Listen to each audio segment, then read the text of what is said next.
So how does a fit body and fit mind translate into successful business?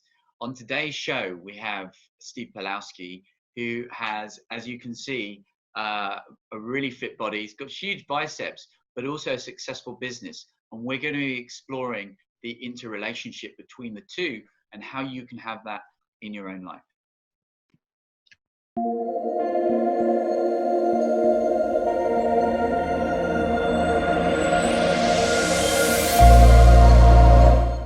See from your body, you put in a lot of work and have got some great results in terms of the big biceps and also just your general health and fitness.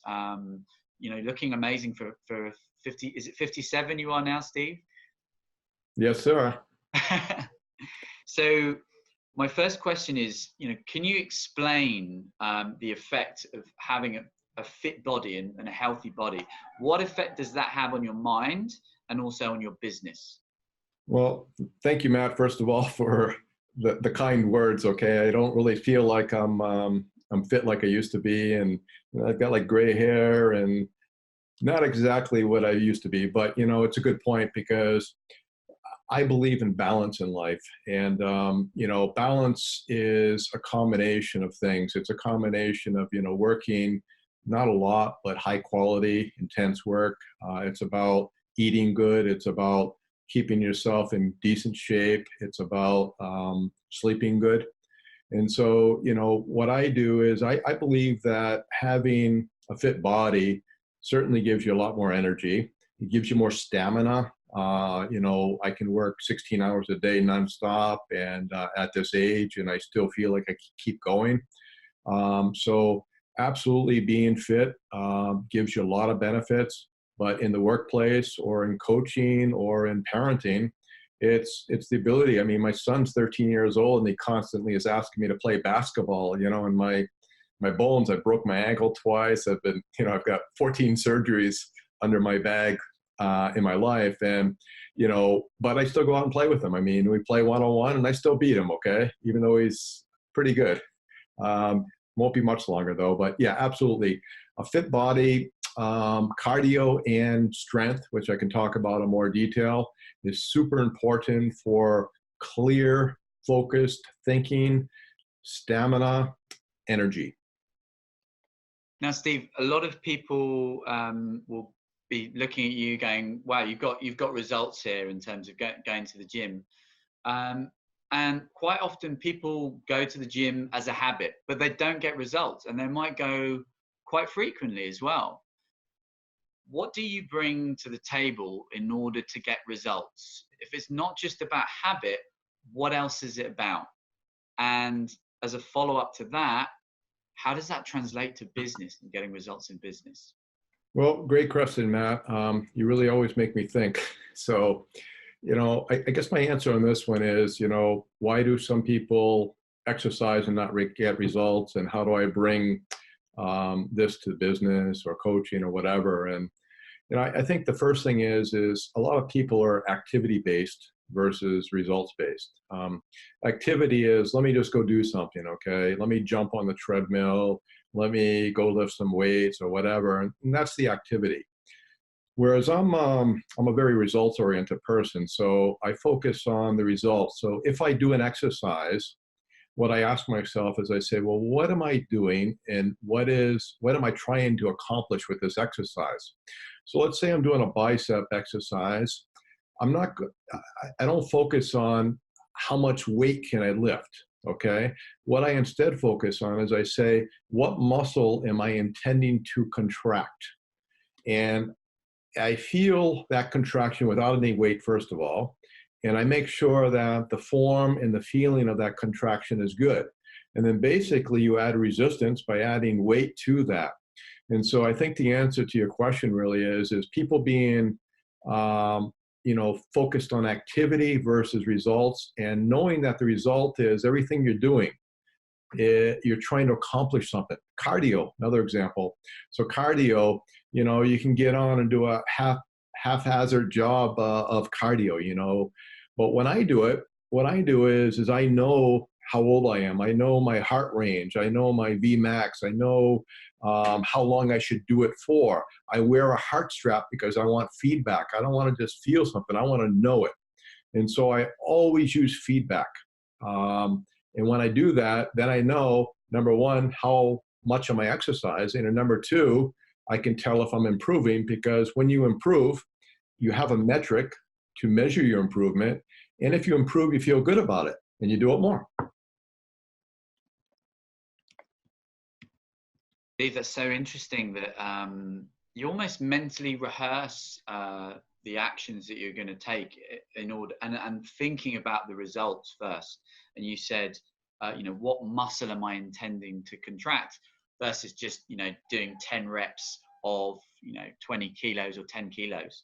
How does that mental rehearsal of the result translate to business? And can you maybe associate yourself in a time where you have rehearsed what you're going to do, or the intention, and how that translates to the result in business?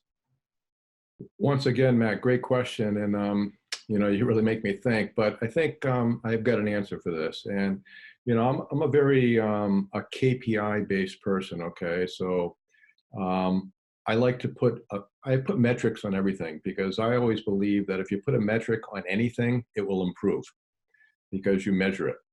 And so I'm a very results oriented person. And, I remember Tony Robbins with his RPM, and, it's like, okay, what is your result? What is the outcome that you want to achieve? What is your purpose? What is your reason why? Why do you want to do it? And take action. I mean, it's as simple as this. And for me, I like to take it just a little bit further.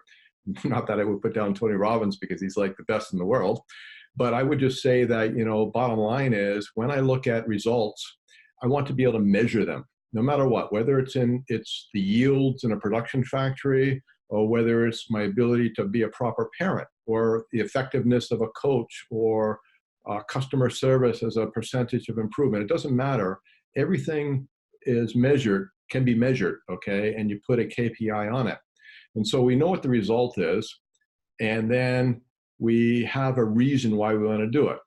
Now, if it's in business, the reason might be, well, my boss wants to get it done, or I need to do it for the board, or I need to achieve a certain profit level.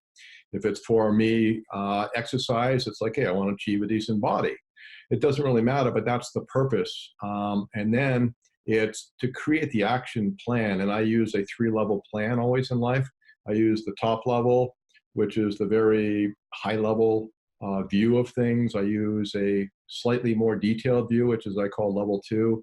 And then level 3 is the microscopic detail, which I don't usually get into, but that's how I think about this whole process. Thanks, Steve. Well, a lot of people that are watching this might be thinking, well, I have a plan to get fitter, or I have a plan to make my business successful. But often we, things get in the way, and, sometimes we get lazy, sometimes we get sick, sometimes, we have a lot on our shoulders, and things, crop up that are unexpected. But you still seem to get results, even with all of these things going on. So how do you do it? Is it related to your why, or like, where does the inspiration and the motivation come from in those tough times? Well, once again, Matt, thanks for the vote of confidence, but I'm certainly not perfect. And I've got my own problems where, sometimes I don't get up and I don't do it. But, I guess I believe that when you do something enough, it becomes a habit, okay? And you just have to make things become a habit. And when you have so many things going on in life that it becomes a burden, or let's say it's difficult to find the time to do something, again, what I focus on is the reward, not the effort. Sometimes I'll wake up in the morning like anybody, and I'll be like, I really don't want to do cardio. It's like, or I might not want to do weightlifting. I mean, especially squats, okay?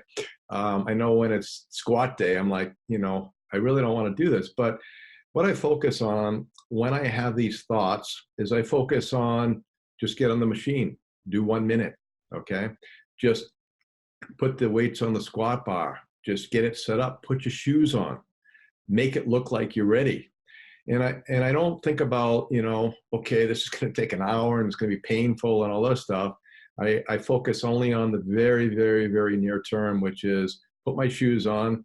You know, in the morning I have a routine. I have a headband, I have wristbands, and I have shoes, and I have my routine. And I know that, you know, I'm kind of like Pavlov. I mean, you know, I have my wristbands, and I'm like, okay, I've got to exercise. That's what these things mean, and I've got to get them sweaty.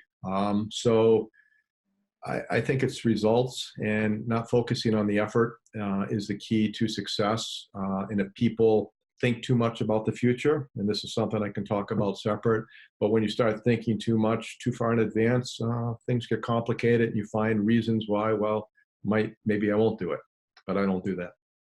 Wow, so many nuggets there, Steve. I guess, you know, just to summarize from what I picked up, you know, there's a real importance of mentally rehearsing and thinking about the result you want, whether that's in business, whether that's, you know, a result you want in your health and fitness. And you're a very KPI driven person. So putting metrics on everything is really, really key. And, you know, building an action plan, having a why, you know, what is the purpose of you, you know, getting the biceps that you want, or the level of business you want, and referring back to that. Also about planning, you know, you talked about having a top level plan, a more detailed plan, and a microscopic plan. And I'm sure if people want help in terms of how to set that out, thoroughly recommend Steve to do that. He's helped me, he's coached me on various plans. Well, thanks, Matt. And yeah, in summary, for me, I think it's just focusing on your outcome, and also visualization. I mean, people, if you can really visualize what you're trying to accomplish, what your outcome is, then, you know, they've proven that you can actually simulate in your mind doing exercises, and your body actually responds. I mean, because visualization is a very, very powerful thing. And so visualization and knowing what your outcome is, absolutely, that's a solution. So great. Thank you very much.